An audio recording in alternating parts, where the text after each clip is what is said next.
अव्हां जी हयातीअ संदी हंज आहे, असां लाइ इहा ई घणी गंज आहे। अव्हां जी हयातीअ संदी हंज आहे, असां लाइ इहा ई घणी गंज आहे। वया थक सारा लिङनि तां लही ॼण, अव्हां जो विहारियो अखियुनि मंझि आहे।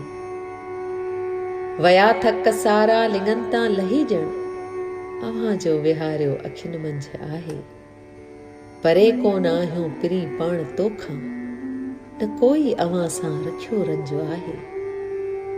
सॼण शहर तुंहिंजो असांजे अखियुनि खां, सॼण शहर तुंहिंजो असांजे अखियुनि खां, सवें कोह कोन्हे विखूं पंज आहे। खड़ी खूह ते कंहिं थरी छोकिरीअ जे, बाहुनि में पयल का सची गंज आहे। खड़ी खूह ते कंहिं थरी छोकिरीअ जे, बाह में पयल का सची खंज आहे। इहा आस आहे तरी पार थींदुसि, मिलियो साथ तुंहिंजीअ संदो वंझ आहे। अव्हां जी हयातीअ संदी हंज आहे, असां लाइ इहा ई घणी गंज आहे।